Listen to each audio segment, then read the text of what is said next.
Sebelumnya, izin memperkenalkan diri. Nama saya Ketut Ernasari dengan NPM 1912 110130. Di sini saya akan mempresentasikan hasil laporan perkembangan bisnis catering Eka Fernanda.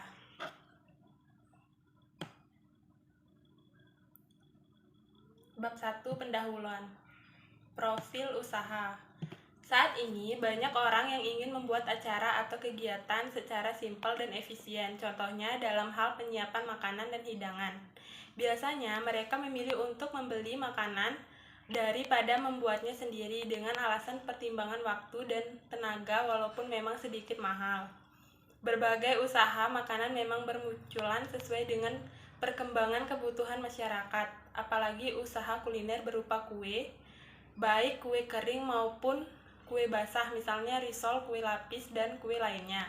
Banyak hal yang menjadikan panganan ini sebagai salah satu primadona makanan pecita rasa gurih. Misalnya sangat cocok untuk cemilan, mengganjal perut, sebab kue basah ini mengandung banyak karbohidrat dari sayuran dan ada di risol untuk menambah energi dalam beraktivitas, bahkan untuk mengisi perut kosong sebelum makanan siang pun juga bisa dengan panganan satu ini.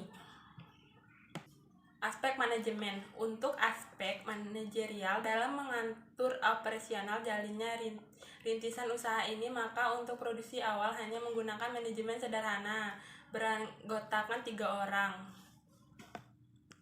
Bab 2, pengembangan usaha. Usaha ini baru bergerak hanya di sekitaran rumah yang baru diproduksi oleh ibu-ibu rumah tangga saja, dan produksinya pun masih skala kecil. Dari hanya ada orang yang memesan dahulu kemudian memproduksi untuk dijual secara langsung kepada konsumen dengan pergi ke rumah warga sekitar atau desa. Namun, saya memiliki ide untuk perkembangan usaha ini dengan memproduksinya secara media sosial, yaitu WhatsApp, Instagram, dan Facebook. Saya berharap melalui media sosial ini, usaha kue basah Ibu Kadek bisa berjalan dengan pesat karena jangkauan pasar sudah maksimal, dan untuk kedepannya saya berharap bisa dikembangkan lebih lanjut.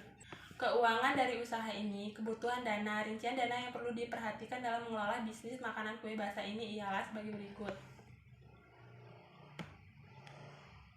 Bahan baku kue basah ini: tepung terigu, gula, minyak, warna makanan, sayuran untuk risol, tepung roti, cabai rawit, bawang merah, bawang putih, bumbu penyedap.